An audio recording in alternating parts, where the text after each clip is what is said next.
अरे कहाँ छुप के खड़े थे? अरे भाई कैसे हैं जनाबे आली? और सुनाइए। अरे बड़े दिनों बाद मुस्कान देखी है हमने आपकी।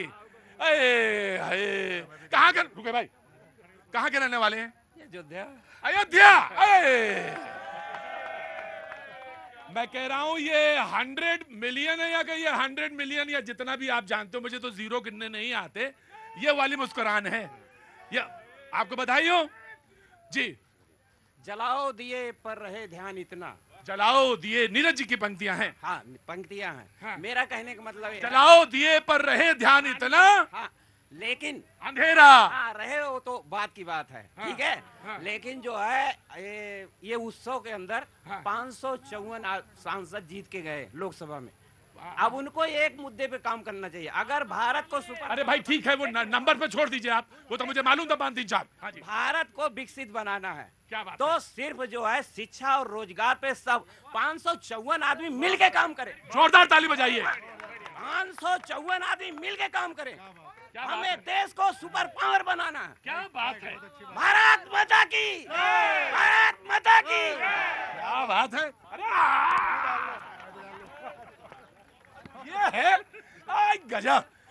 असल मैं आया एक्चुअल। हाँ, इसमें कोई मिलावट नहीं है, इसमें कोई मिलावट नहीं है। वो है जो हाँ बिल्कुल नेचुरल है, जमीन से उठ के आ रहा। नीति जी, योर कमेंट जी। देश की जनता ने सारे ही राजनीतिक दलों को काम पे लगा दिया है, उनके ऊपर दायित्व दे दिया है। ये बहुत अच्छा पॉइंट का, वाह क्या बात है। बहुत अच्छी बात सबको काम पे लगा दिया। जो लोग सोए हुए थे वो आज जाग चुके हैं, चाहे समाजवादी पार्टी चाहे टीएमसी। आप देखिए कि क्षेत्रीय दलों ने भी जो परफॉर्मेंस दी है, तो कहीं ना कहीं जनता ने बताया है कि अगर हमने आपको मैंडेट दिया है तो आपकी जिम्मेवारी है, जैसे मेरे अभी भाईजान बोल रहे थे। हाँ जी। लेकिन यहाँ पर एक चीज बोलना चाहूंगी कि ये जो रिजल्ट आया है, बहुत जिम्मेवारी है विपक्ष की कि कहीं ना कहीं राहुल गांधी ने अपनी लीडरशिप स्टैब्लिश करी है, इसको मैं डिनाई नहीं करती हूँ, लेकिन उस पर खरा उतरना भी आने वाले 5 साल में आपके ऊपर पूरा दायित्व है। कभी भी संविधान नहीं हत्या हुई। अगर संविधान की हत्या होती तो ये रिजल्ट आपके सामने नहीं होता। अगर इलेक्शन कमीशन के साथ अगर कोई आपने जो आरोप लगाए, ईवीएम के आरोप लगाए, आज ये रिजल्ट देश की जनता ने दिखाया है कि किस प्रकार से संविधानिक टूल्स के साथ कभी भी प्ले नहीं किया गया। एक ही बार संविधान की हत्या हुई थी 1975 में। Of course your chance, of course इनका चांस है, इनको दे देता जी। कांग्रेस देखिए, संविधान को जब हम खतरे की और लोकतंत्र को खतरे की बात करते हैं, तब हम आपको ये बताना चाहते हैं और बीजेपी को और शाह साहब के जो चेले हैं कि जब ऐसी भाषा नहीं बोलनी चाहिए। अरुणाचल मैं ऐसी भाषा कभी नहीं बोलनी चाहिए। सर, अरुणाचल प्रदेश में जब ये आचरण अच्छा नहीं लगता। अरुणाचल प्रदेश में रुको, जब मैं उनको टोक रहा हूं तो आपको भी टोक दूंगा। ये आचरण के ये उदाहरण वही। देखिए, मेरा काम शो करना नहीं है और ना रोज कांग्रेस बीजेपी। मेरा काम यह है कि वो चीज बताना चाहिए जो अनुकरणीय है, जिसपे आप चल सकते हैं, और अगर उसमें नहीं चल सकते तो बेकार है आना। जी, यू कैरी ऑन।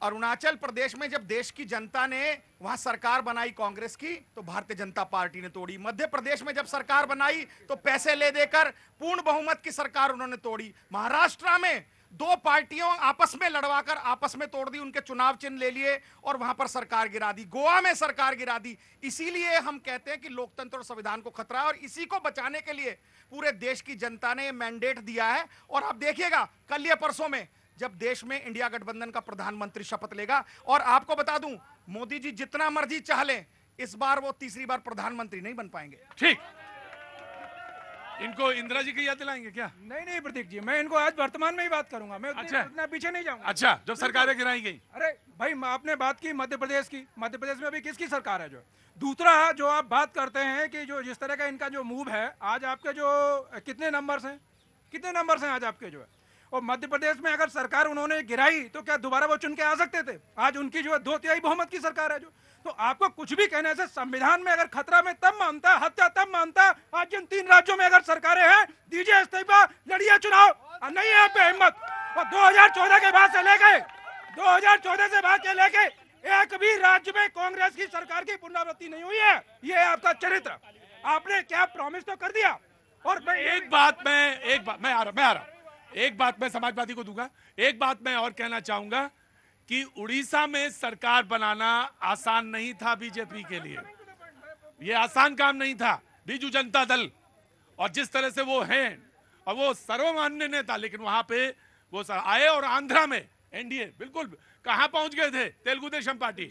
ये आधी अधूरी बात करना ना। नेशनल चुनाव हो रहा है, उसके साथ 4 राज्यों के विधानसभा चुनाव भी हो रहे हैं। उड़ीसा में बीजेपी पहली बार स्पष्ट बहुमत की सरकार बना रही है, आप तो विपक्षी दल भी नहीं है।